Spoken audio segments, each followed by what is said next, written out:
Good evening.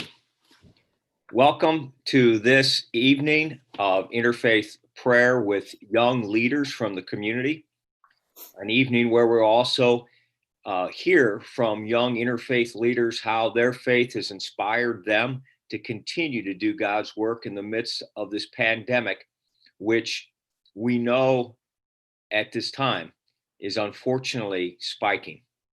Nonetheless, we want to welcome all who are joining us on YouTube to this hour of hope, an hour during which we will be reminded through the prayer of several traditions and the testimony of young leaders from those traditions, that though it seems dark and foreboding, God, the God of all our traditions, has not abandoned us. In fact, God has indeed called us together to be a sign of hope and made that hope visible, particularly in the lives and the commitment of young people who have embraced their traditions and allowed those traditions to move them to become people of hope. We want to thank, first of all, let me introduce myself. My name is Father Corey Brost. I am a Viatorian priest, member of the Viatorian Brothers and Priests headquartered in Arlington Heights, Illinois. I'm co-founder of the Children of Abraham Coalition, an interfaith coalition in the suburbs that's for 10 years now has sponsored interfaith dialogue, interfaith leadership training events for people of all ages. We have been honored and blessed over the years to partner with the Turkish American Society of Chicago and our host tonight, the Niagara Foundation, as well as with members of several faith communities, including the Sikh community of Chicago as well. So we owe a debt of gratitude in particular to the Niagara Foundation for bringing us together and for hosting and inviting all our young leaders today.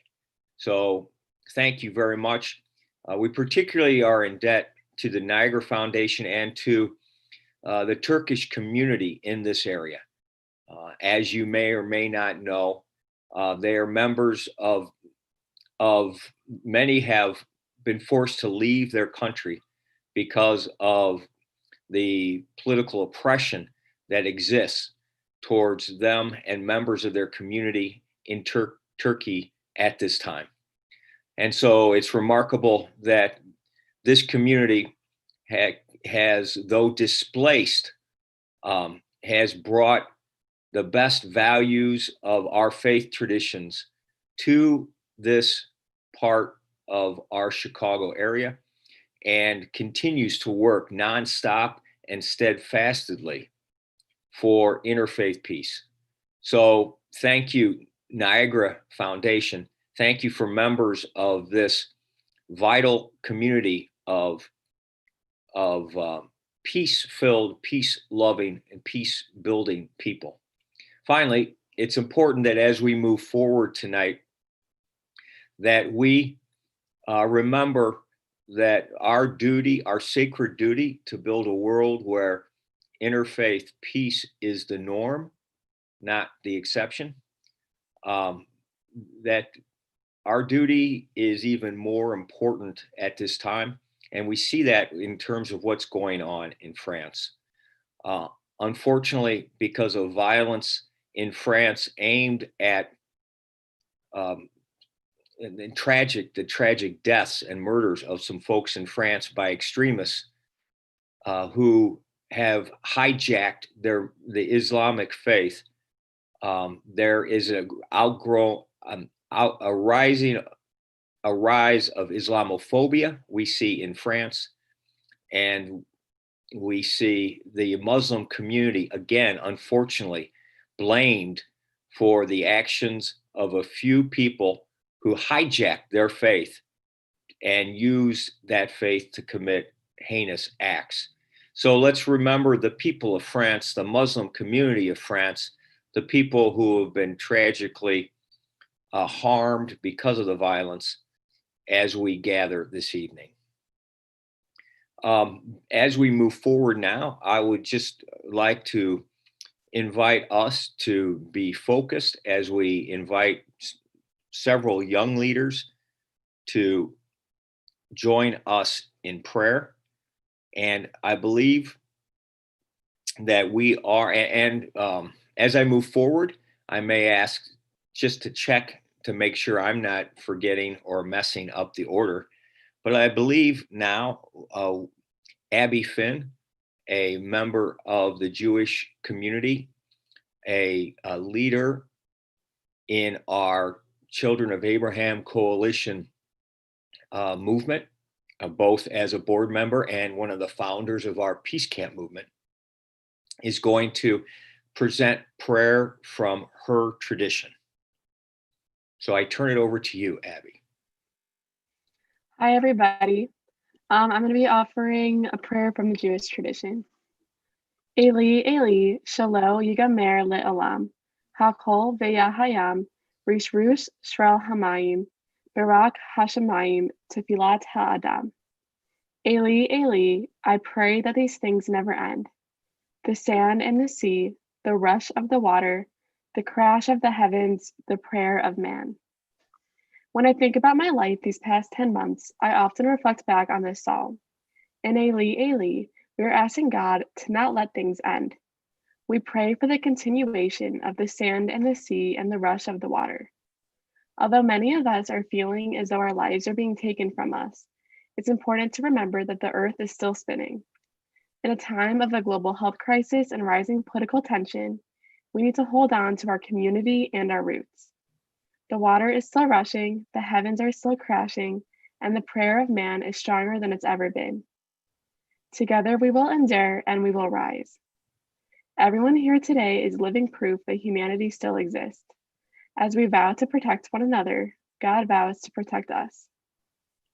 Yevarechech Adonai v'yishmerecha, Ya'er Adonai panav elecha v'yichunecha, Yisa Adonai panav elecha v'yasem lecha shalom.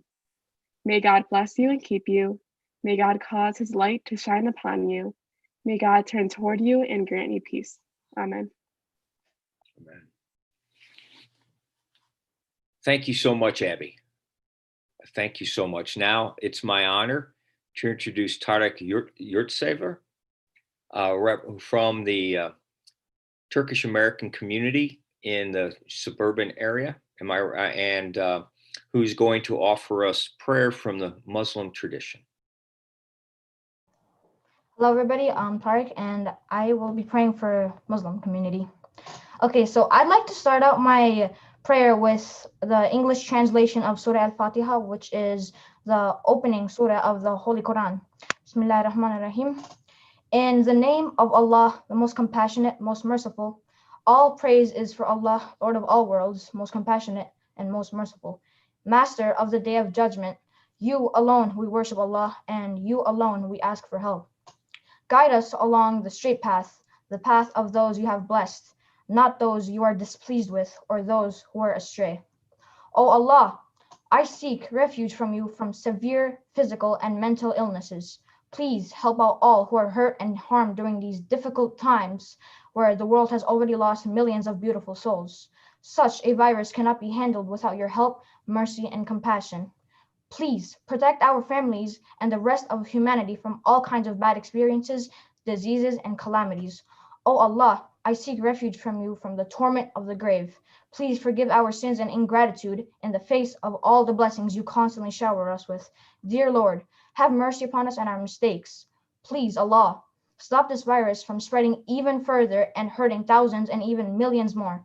Help ignorance realize how serious this virus is. Please help find cures to all the so-called incurable viruses and illnesses, as you promised to us in our holy book that there is a treatment and cure for all diseases except for death. O Allah, please make peace between the nations, communities, and in humanity as a whole. Let all the bloodsheds, killings, tears stemming from hate and bigotry stop. Having said that, I send my condolences to the families of the victims of the attacks in France. Any act of terror, and I mean any, cannot be acceptable in Islam. In fact, an Islamic scholar by the name of Fatullah Gulen says that a Muslim cannot be a terrorist and a terrorist cannot be a Muslim. I also send my condolences to the victims of the earthquake that just occurred yesterday in Izmir, Turkey. Oh Lord, please let peace prevail over fights, hate, and terror across the world. Amen. That's my prayer. I mean, beautiful, absolutely beautiful. Thank you so much, Tariq. Now it's my honor to welcome, introduce Manishwar Singh from the Sikh community in the Chicago area, who will offer a prayer from the Sikh tradition. Can you all hear me?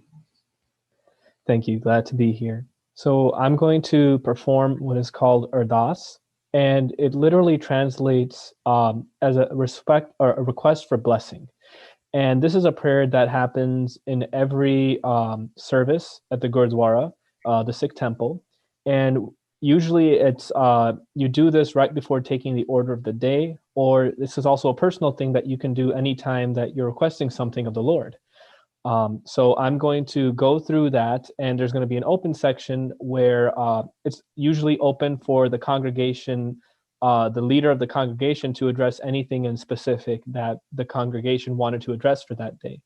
I'm not going to translate everything because it's a little bit long, but in short, the way that you do this prayer is it's an asking of the Lord, and for Sikhs, we go through this and you basically remember the Sikh gurus who started the faith, and then you remember the martyrs that gave their lives to keep the faith going, and also those who protected the values of the faith. So not just even Sikhs are in mind in this prayer.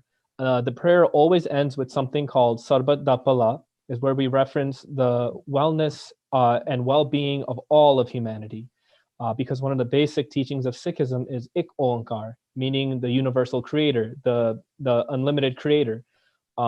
So it falls in with that virtue of God being limitless and, you know, also serving the creator in that way. So here we go.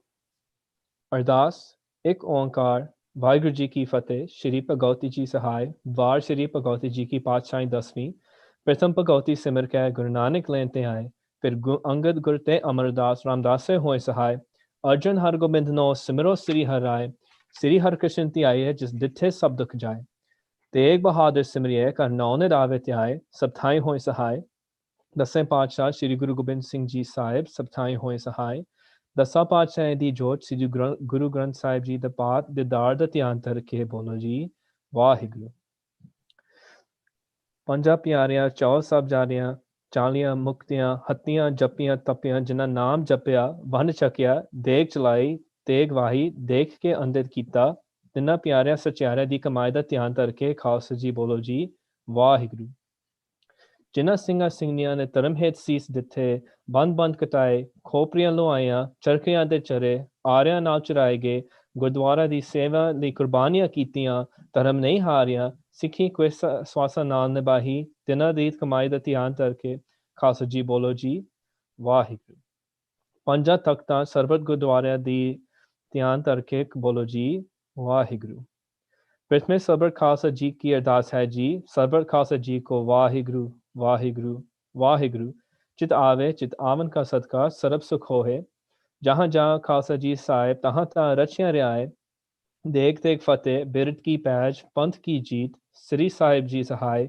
Khalsa जी के बोल बाले बोलो जी वाहिगुरु सिखां नू सिखी दान case दान रहत दान विवेक दान विसा दान भरोसा दान दाना सिर दान नाम दान श्री अमृतसर जी दे इशनान चौंकियां चंदे बुंगे जुगो जुग अतल धर्म का जयकार बोलो जी वाहिगुरु सिखा दा मन नीवा मत उच्ची मत ना राखा आप वाहिगुरु हे अकाल पुरख अपने पंथ दे सदा ततार जियो श्री ननकाना साहिब ते होर गुरुद्वारा गुरधामा दे जिन्ना तो पंथ नू विछोड़िया गया है खुले दर्शन दे दार ते सेवा संभाल दा दान खालसा जी नू बख्शो हे ने मानिया दे मान नितानिया दे तान निओटिया दे ओट सच्चे पिता वाहिगुरु आप जी दे हजूर Thank you, Lord, for bringing us all together in this time where we're in a pandemic and things are very scary for all of us. But through serving others, we can serve the Lord. And this helps us remember you. So thank you for bringing us all together and bringing us here so that we can make interfaith a part of our lives and bring these values back into the communities around us. आखिर वादा काता पुलचक माफ करनी जी सरबत ते कारज रास करनी जी सही प्यारे मेर जिन्ना मिलया तेरा नाम चित आवे नानक नाम चढ़दी कला तेरे पाने सरबत दा भला वाहिगुरु जी का खालसा वाहिगुरु जी की फतेह. So that was a prayer. And before I finish, I just wanted to say very quickly, Vaheguru is a word that Sikhs use to reference God, literally meaning, wow, the Guru. So if you heard that many times, it's because God gets referenced many times in the prayer. That's all. Thank you. Thank you. Thank you, Manishwar. It's an honor to have you shared your tradition with us. Now it's another honor for me to introduce Sanyo Patel, who's going to bring us to prayer through her Hindu tradition. And where it's Sanyo, can I ask you to introduce yourself by also talking about where your community is located? Yeah. So hello, everybody. I'm Sanya, and I am a member of the Hindu community. And actually, our community is like a subgroup of the Hindu community. We are located in Rogers Park, close to Chicago, and our temple is called the ISKCON Chicago Temple, or the Chicago Hare Krishna Temple. And today I'll be reciting some introduction prayers from our main scripture called the Bhagavad Gita. And the verses are in Sanskrit, and then I'll recite the English translation.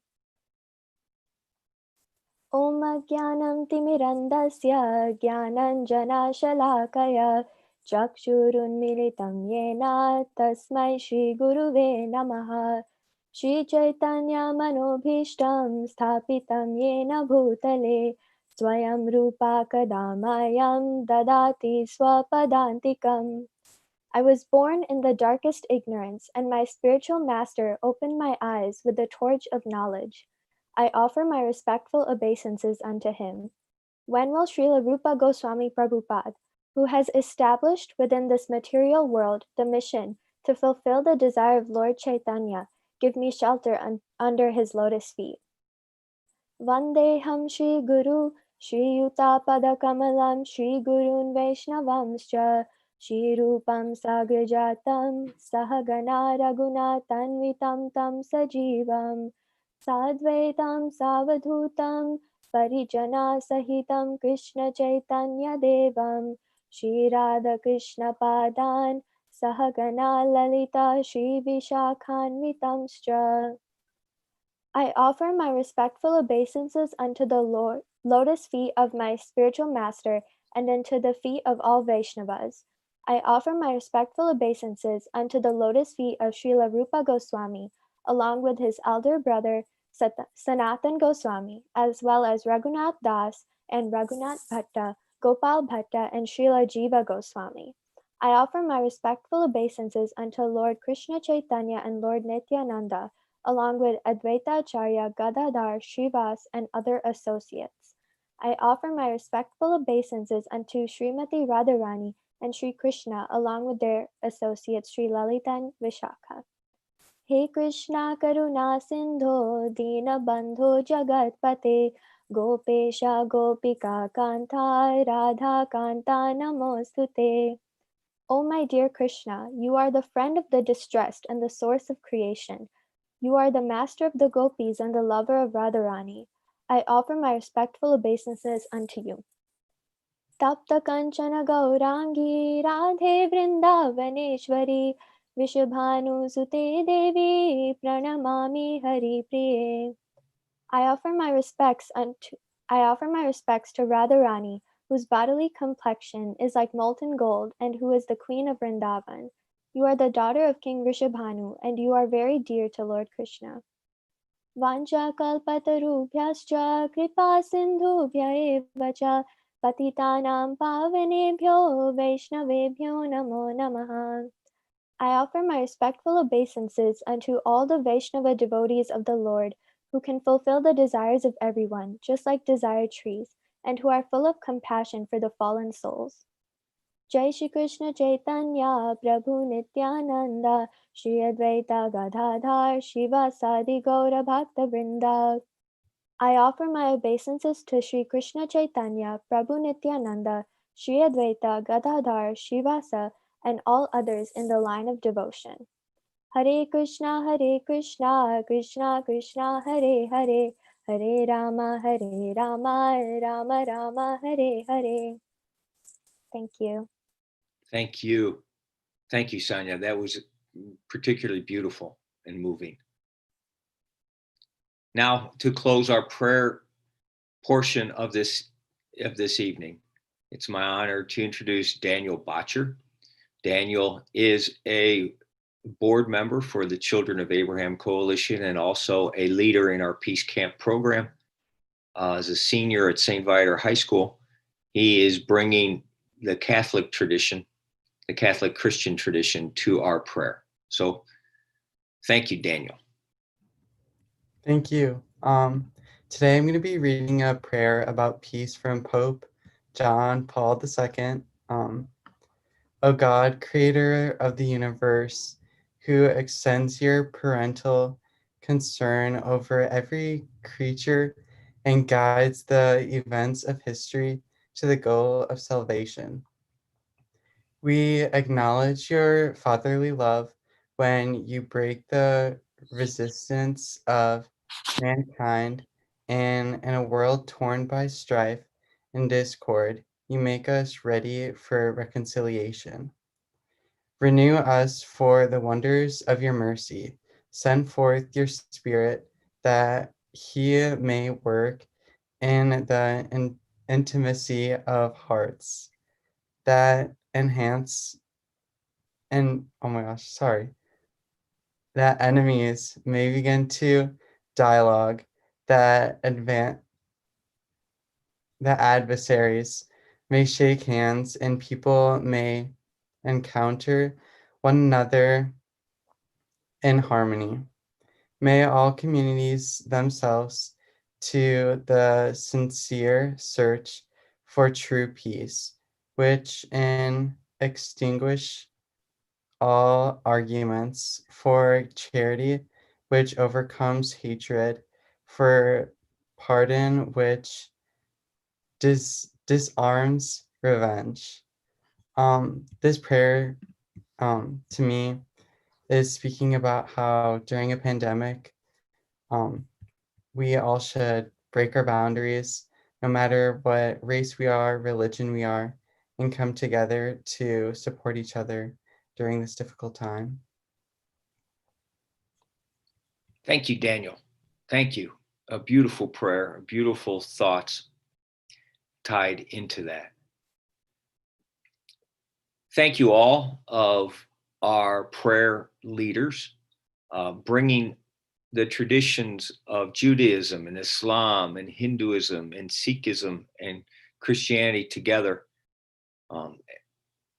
encapsulating in 20 minutes or so the prayers of so much of the world at this time, and breaking down any boundaries that would separate us by tradition, rather knitting us more closely together in the eyes of God by bringing our prayers together and the beauty of each of our traditions and the words that speak of the beauty of God and the mercy of God in each of our traditions. Thank you so much. At this time, the second portion of our event, which, as I understand, has attracted almost 60 viewers, and hopefully they are feeling as touched and inspired as I am right now. More than 60 right now, I've just been notified. We pray that you out there are sensing the nearness of God, the God of all these traditions, as you hear those sacred words expressed by God's great gifts, these young leaders. But we're not done, because not only has God sought in God's wisdom to announce God's presence through the prayers expressed by our traditions so well by these young leaders, but God is continually seeking to remind us through all these traditions that in a very active way, God is present. And so God has called so many people in God's holy name to make that presence real during this pandemic. And tonight, we're going to hear how real God's presence is through four speakers from four traditions, and who are going to share how they have felt called by their faith tradition to go out in the midst of this pandemic in God's name to do God's holy work. And so to begin, I would like to introduce from the Muslim tradition, Maliha, who will share story about her involvement, her community's involvement in bringing God's love into the world during these hard times. And I have to apologize, Maliha, while I asked how to pronounce your first name, I did not ask how to pronounce your last name. So, and at the risk of really messing it up, I'm going to let you introduce yourself as you tell your story. So welcome, Maliha. Hello, everyone. Can you all hear me? Yes. Okay. Hello, everyone. My name is Maliha Aichchek, and I am a junior at Northside College Prep, connecting to you from Chicago. I will be representing the Muslim community. I was raised in the Muslim community here, which I count as a blessing every day because it allowed me to almost effortlessly immerse myself in and learn about my faith.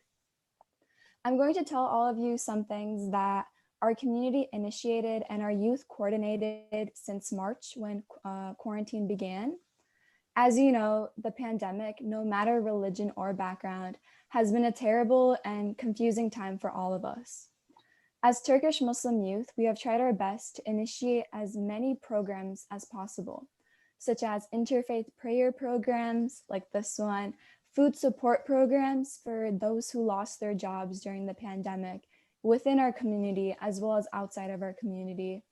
During the first months of the pandemic, our youth, together with our community, distributed masks, hand sanitizers, food and hot meals to first responders such as healthcare workers, police, firefighters, as well as places of worship and nonprofit organizations, not to mention members of our community, the homeless, and those in need.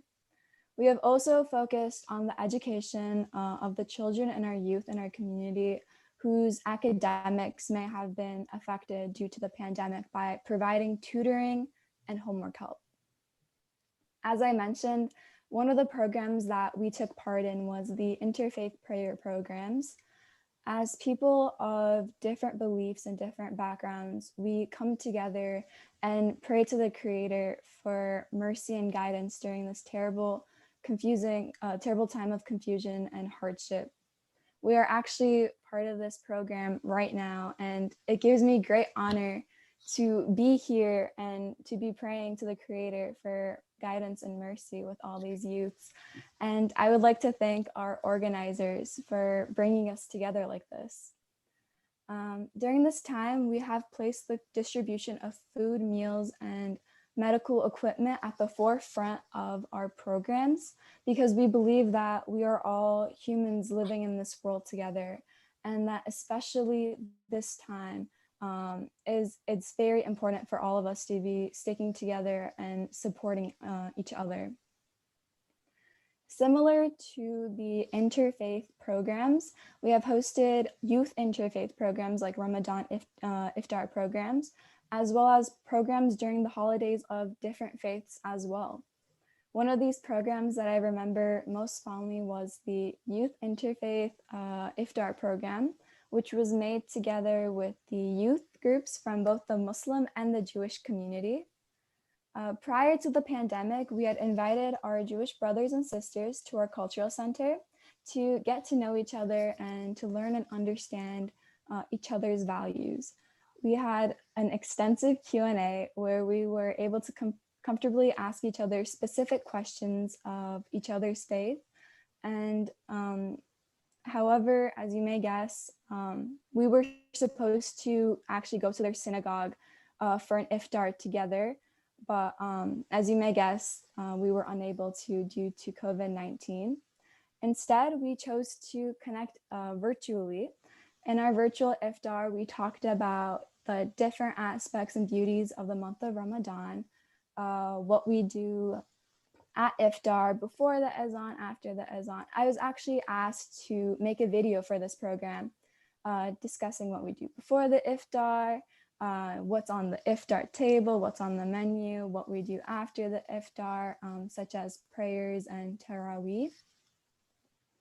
Afterwards, we had an extensive Q&A again, where we talked about the similarities and differences between our respective religions, establishing an understanding that only comes through knowledge and acceptance. By the end of the program, I personally felt that I had grown through this experience due to the creation of a new perspective and learning of new and ultimately eye-opening facts that I'd never known before. Overall, during this terrible time, we tried as a community to connect back to the members of our community as well as those outside of our community. One hadith in particular, and a hadith is something that our Prophet, peace and blessings upon him, had said. One hadith in particular that underscores this message comes from a collection called An-Nawawi. Whosoever removes a worldly grief from a believer, Allah will remove from him one of the griefs of the Day of Judgment. Whosoever alleviates the lot of a needy person, Allah will alleviate his lot in this world and the next. I also love to be part of interfaith programs and learning about other religions, as our Prophet, peace and blessings upon him, had said that seeking knowledge is an obligation upon every Muslim. Therefore, we view it as essential to learn about each other's religions and overcome barriers to interconnect with each other. Thank you so much for listening patiently, and I would like to thank our organizers for providing this opportunity for us youths. Thank you, Maliha. Thank you. Could you talk maybe of the many things you've been involved in? Have you learned anything about yourself in the midst of this hard time as you've been involved in living your faith despite the restrictions and all the fear? Have you learned or discovered anything about yourself? Yeah, I discovered, well, I realized that how much our religion and really like depends and like creates a sense of community. And I personally felt the loss of that a bit when everything went online and everyone was in quarantine. I really felt like how much our religion and our community pushes us to have this connection with each other. And I discovered that, wow, this is such a our religion creates such a powerful bond between each other. The bond that you realize you hungered for deep at a deeper level than you even realized before the pandemic. Yeah. Wonderful. Congratulations for being such a leader in the midst of this and for not backing down, not closing up. Thank you. And now it's my honor as well to introduce Daniela Ostrov, who is also a board member with the Children of Abraham Coalition. And Daniela is going to share a little bit about her involvement and how her Jewish tradition has moved her. And Daniela, if you could introduce yourself a little bit more as well about, your year in school and such. Yeah, absolutely. Hi, everyone. I'm Daniela. I'm a senior at Glenbrook North High School. And so I'm going to be sharing about how Judaism has impacted me and how I've been practicing social justice and community service during this time of the pandemic. So in Judaism, there is a practice called tzedakah, which in Hebrew translates to righteousness. But in Judaism, it is a practice, it is everybody's responsibility in the Jewish faith that it is a responsibility to help those in need. And so I have carried out the tradition of tzedakah by volunteering at the hospital. During the beginning of the pandemic, while I was kind of sitting at home on Zoom classes, not really being able to go out, I kind of felt guilty in a sense that I was kind of sitting at home on my couch while there were people truly suffering and healthcare workers were constantly working to help people in need. And so when the opportunity came about that I could actually myself go into a hospital and help people out, I took it because I thought that was a great way for me to be able to help out during these difficult times. And so in the hospital, I work in the emergency department.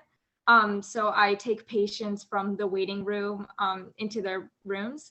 And this experience, even though I interact with patients for not that long of a time, it's really opened my eyes to when people are in the hospital, it's a really stressful time for them. And so even a little bit of reassurance and encouragement can go a far way in helping them feel better.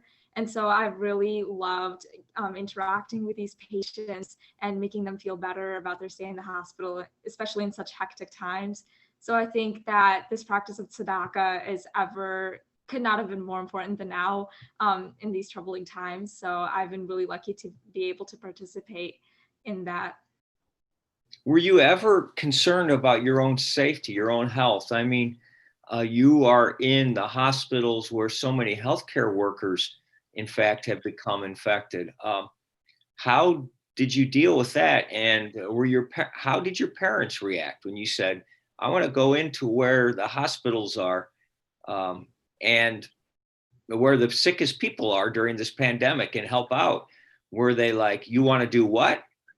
Or Yeah, I mean, it's definitely a risk that I take, but thankfully I don't work directly with COVID patients. They're like in a separate section in the hospital, but it's still definitely a risk that you take because sometimes there are people who don't show any symptoms and might still have the virus. So I am really careful about like sanitizing, and I have like a special mask that works better than like usual masks that you can get. So yeah, I've definitely taken precautions. My parents on the one side, like after I come, they're like straight to the shower, wash everything, sanitize yourself, but they also were really understanding of why I wanted to do this. And so, yeah. Wonderful. And what did you learn something about yourself through putting yourself out there or about yourself, about what your tradition means to you about the world?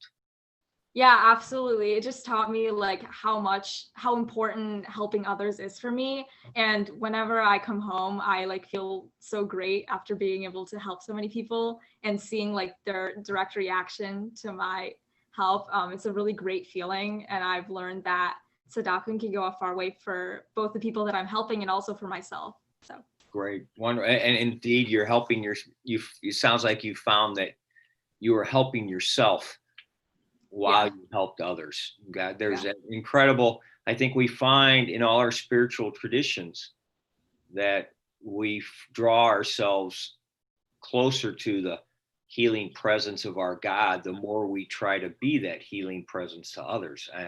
And I hear that in what I've already heard from you two young women. Thank you, Daniela. Thank you. Thank you. Now, in honor, introduce John O'Neill, who I've known for over a year. And I was impressed as I got to know John a year ago this time, because John was part of a team of young people and adults that I was part of, who worked with homeless folks every Thursday morning in the Palatine at Palatine Presbyterian Church to clean and clean up after the 20 to 40 homeless folks had spent the night there. We would clean and sanitize and greet and get the church ready for its daily use. But John was one of a group of students who faithfully showed up at around 6 a.m.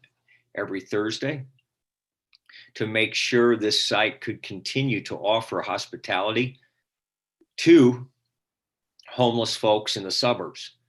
I'm going to let him take it from there because, as you know, the churches and the faith communities that were hosting homeless folks all had to close down when quarantine began. But to his credit, John didn't close down. And so John, who is also a peace camp leader and on the board of the Children of Abraham Coalition, is going to talk with you a little bit about his response. And John, if you could also introduce yourself a bit with your age and where you go to school. Okay, so hi, I'm John O'Neill. I'm 17 years old and I'm a senior at St. Viator High School. And actually I have to thank Daniel Botcher for getting me into the homeless program because he one morning said, like, if you need service hours, come with me to the homeless shelter. So I did the next Thursday, and ever since then I've fallen in love with doing it. So, you know, all the way from October until March, we were going every single Thursday morning and cleaning up shelters. And then when quarantine hit, all the shelters had to close down. And I remember being in my workout room, getting a call from Father Corey saying to email all the kids that were helping volunteer and just say, we can't go anymore because all the shelters have closed down. And then probably 2 days later, I got another call from Father Corey saying that the Viatorians had pledged $63,000 to get 60 people into hotels for 3 weeks, which at the time we thought it'd only be 3 weeks till the virus got under control. But I knew that there was more people in the Journeys program. So I started a fundraiser with an original. John, you're frozen. I don't know if you can hear me. We're going to have to, hopefully you'll freeze. There, you froze for a minute, my friend. So if you could go back to where you talked about, you started a fundraiser. Okay, sorry about that. So I started a fundraiser with an original goal of just getting $1,000 so that one family or individual could get into hotels for 3 weeks.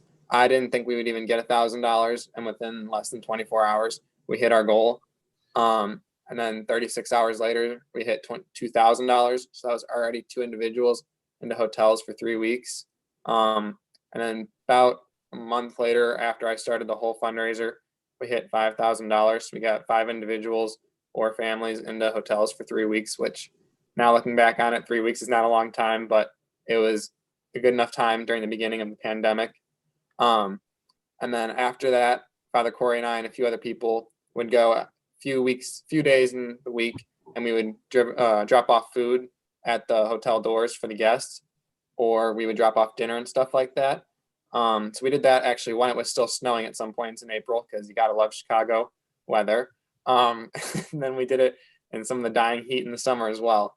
And actually people still are in the hotels because you can't open up the shelters just with all the virus and everything like that that's going on. So then this fall, I decided that the kids who helped out last year still needed to have a chance to help out this year. So I started a sign up thing at St. Viator High School so that the kids can still deliver the meals like we've been doing over the summers, while also being able to do the PADS program that they did last year. That's great, John. And how does your tradition, a Catholic Christian tradition, how is that something that grounded you, that pushed you to do this? Oh, for sure. 100%.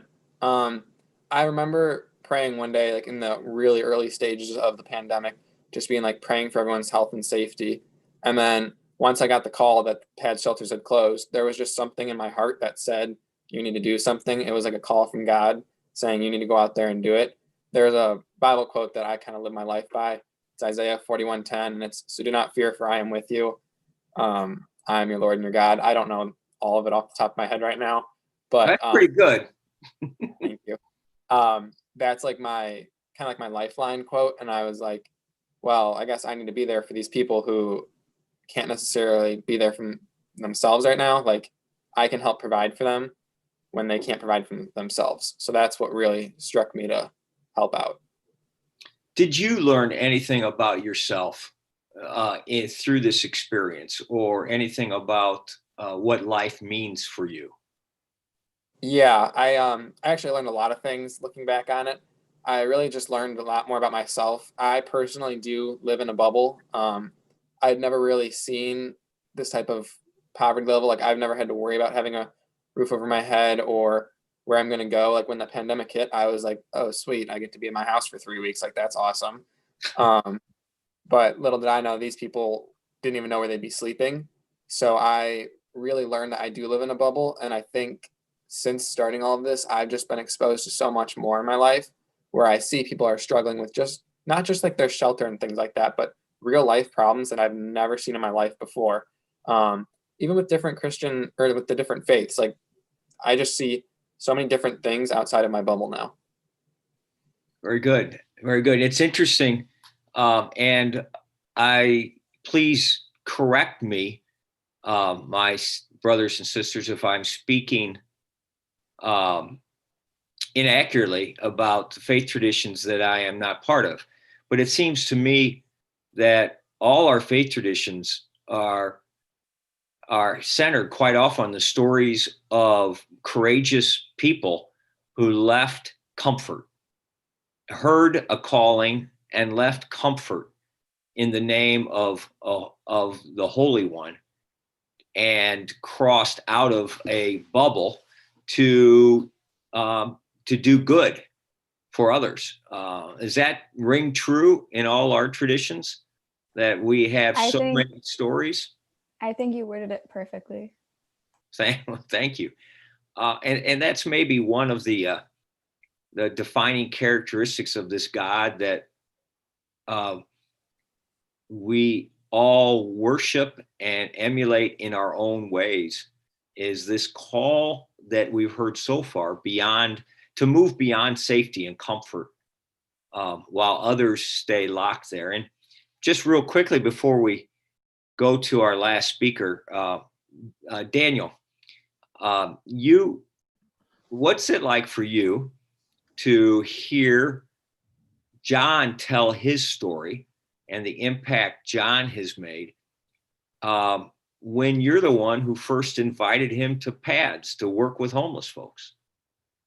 Yeah, it was nice hearing that.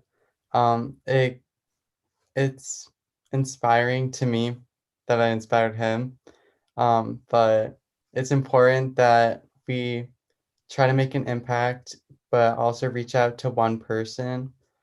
If you reach out to one person, hopefully that person will reach out to another person, and it can create a group, which I feel like it's very important when you're trying to create a community to surround yourself with, by creating social justice and supporting other people in your community.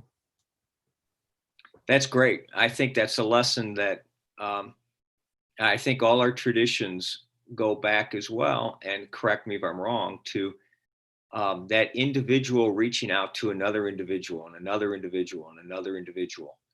And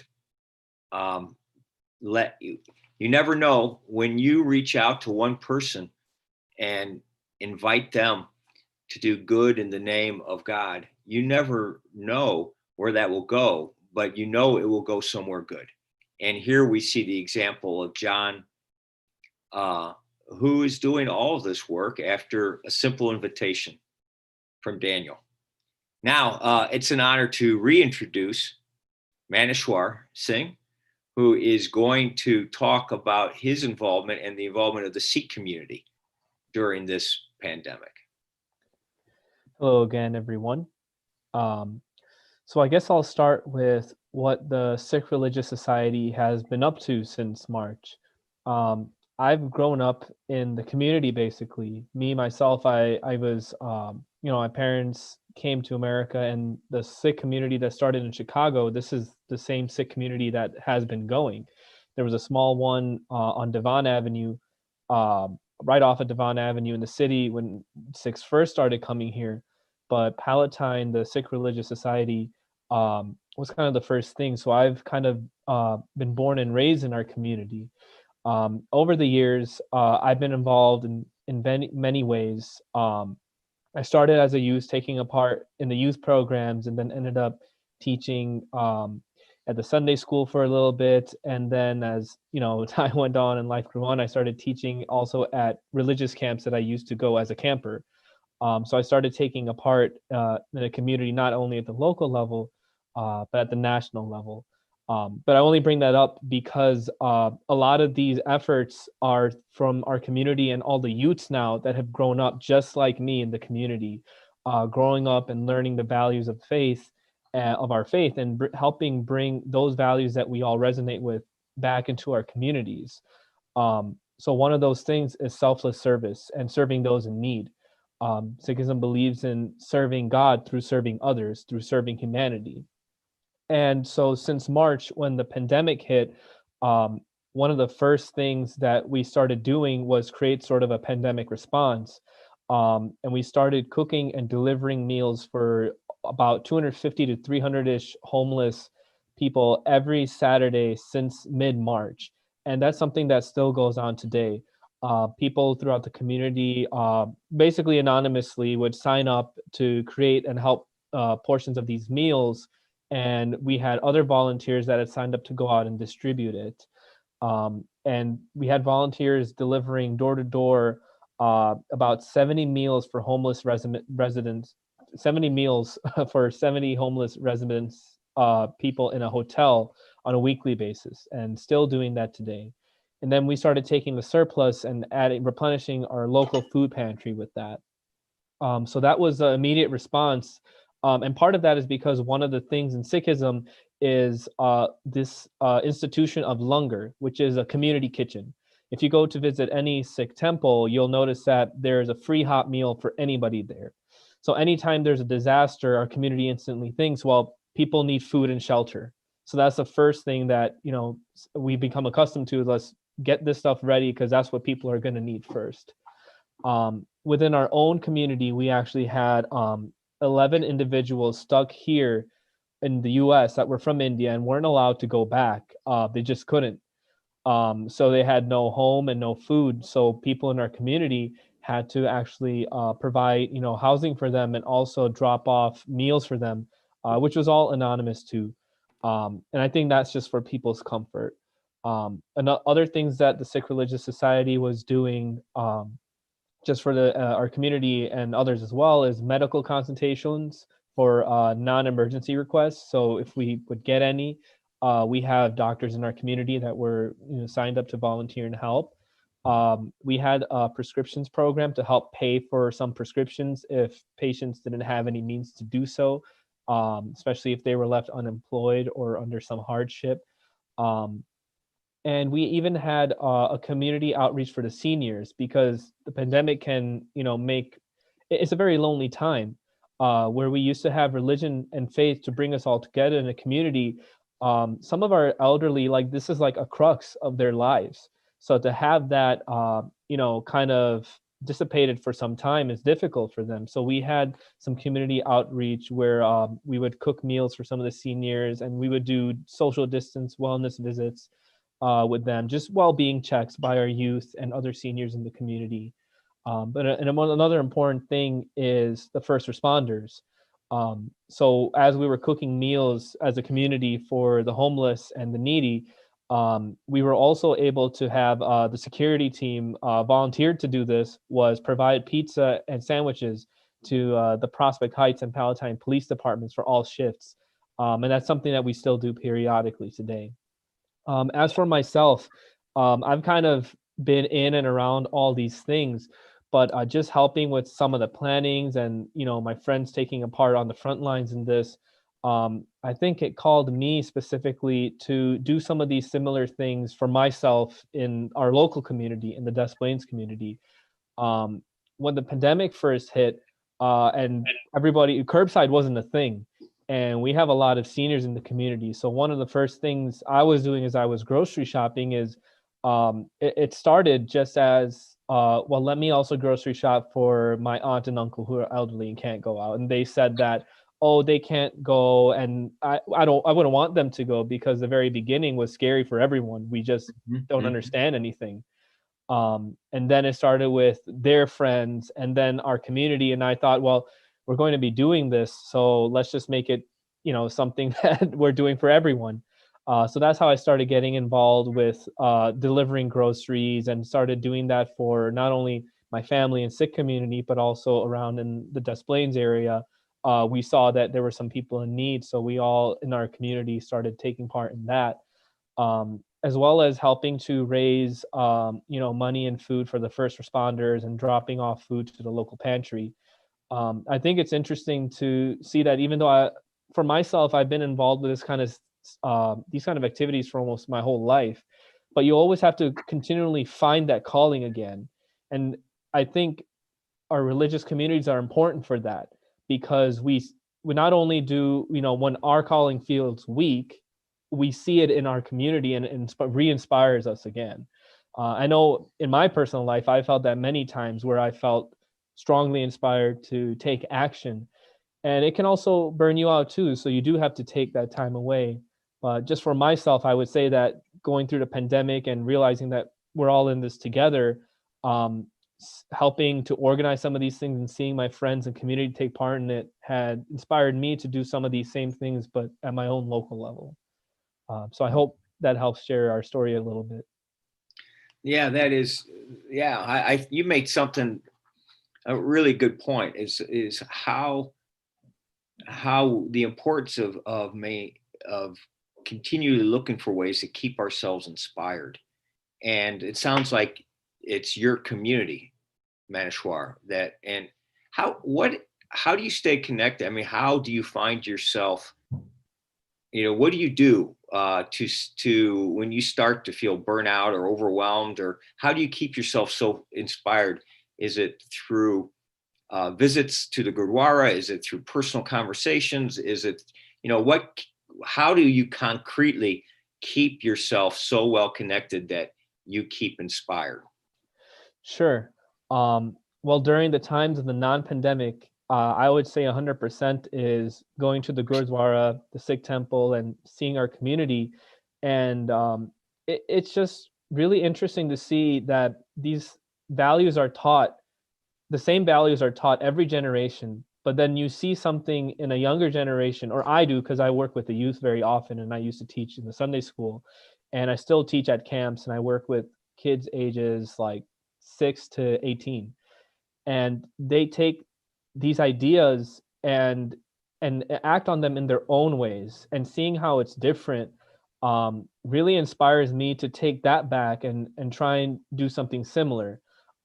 It's not per se like copying, but when you feel down, I think you can always turn to your community. And that's also a big thing in Sikhism as well, the idea of sangat. It's your community, and picking a good sangat, and there's no better sangat for a Sikh than the Guru's community.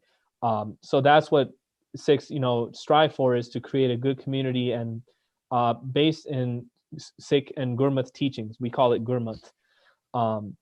So one of the main things used to be, well, if I'm feeling burnt out, let me just go to the Gurdwara, and even though if I'm not going to partake in some of the devotional music, sometimes I, also help lead that. Even if I didn't want to take a leading position, it's just coming to the Guru as, just trying to humble myself and coming as a servant of, I'm burnt out, but I need energy. So I'm here, for you to give me whatever energy that, I need to help continue your service. In times of the pandemic, I feel lucky to have not only connected with my local community, but working with, other Sikh communities all over the Midwest and, East Coast, West Coast. I think building those connections and finding people that you can talk to when you feel down that are still rooted in faith, it's something very important. I think to find people that you can always open up to and talk to. For me, I had learned the devotional music, the Sikh Kirtan, from, I guess, the equivalent of our head priest, you can say.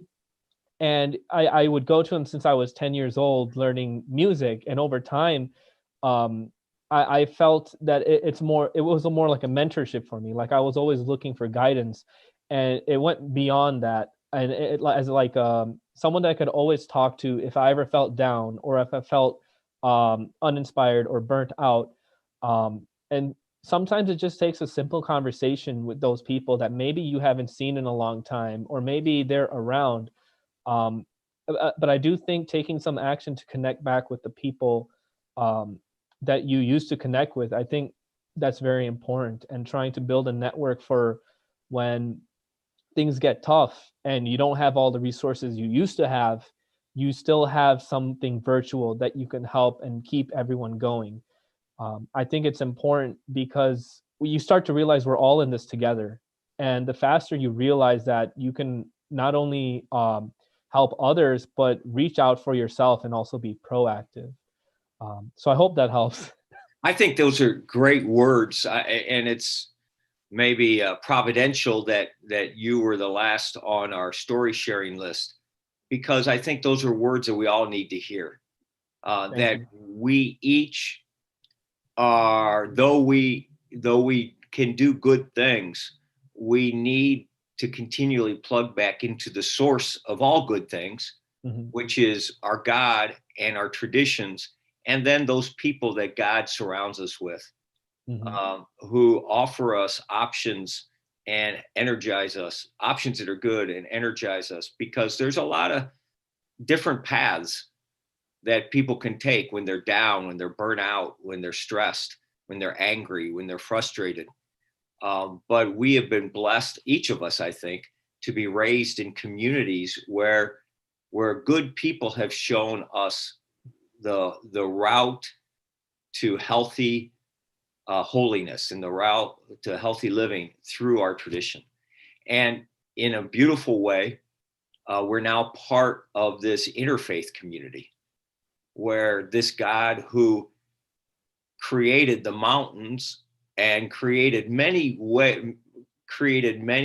different ways to see the beauty of the same mountain, many different routes that take you to that beautiful mountain, but show you the beauty in a different way, has also created all our faith traditions, equally beautiful, but each showing God in a little different way, but giving us all a brighter and more full vision of the overall beauty of God, because we can see the beauty of God through each other's eyes, and through each other's traditions. So we can always reach out, and that's one of the goals of interfaith work. It's one of the goals, I know, of the organization that I'm part of, the Children of Abraham Coalition, is to build these interfaith relationships, and where we can inspire and nurture each other to continue the work that all our traditions call us to do. I know that we are approaching the end. This is about the time. I have Ferhat. I want to thank our organizer, Ferhat Khan, who's been a tireless champion of interfaith work, and is an inspiration to me through not only the work he does, but through his real kindness and his gentle nature. Ferhat, I could learn a lot more from you about kindness and having a gentle nature. And our technical coordinator here, Ali, thank you so much for making this possible. I know that we have 64 at least folks who plugged in, probably representing more than 64. So I believe that together you all have once again shown God's bright light, a light of healing, a light of peace, a light of hope to people who need it, especially now as this pandemic rages once again. As we sign off, perhaps we can sign off, and I could invite one of you to maybe end with an interfaith prayer, a prayer that is inclusive to all traditions, someone who's comfortable doing that, a prayer to end our session. Would any one of you be willing to do that?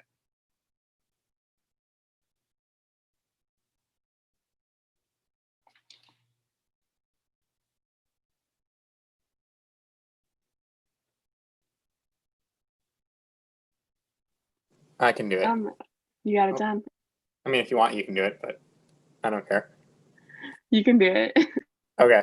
Way to go, John. And maybe, so we all take a moment as John leads us in a prayer that is inclusive of all the traditions present. God, we thank you for bringing us all here tonight, especially on such a crazy and weird time in our lives, with the political tensions being high and being amid a very dangerous pandemic. And please just be with everyone who is going through a tough time right now and hasn't been able to find their own faith in their lives. And please just help us to come to a better point in our lives, I guess, and just bring some lightness at the end of this very, very, very, very long and dark tunnel. Amen. Thank you. Thank you so much. Thank you to all of you who have joined us. Thank you again to the Niagara Foundation for hosting. We wish you peace and your traditions, however your tradition pronounces that word peace. And we wish you a wholeness and health. I'm going to invite our panelists to stay with us after we leave the YouTube channel. But to everyone, stay tuned to particularly the Niagara Foundation for future events. I will tell you that our organization, the Children of Abraham Coalition, will be sponsoring a youth event, especially for middle school students, on Sunday, November 15th, 2 p.m. on Zoom.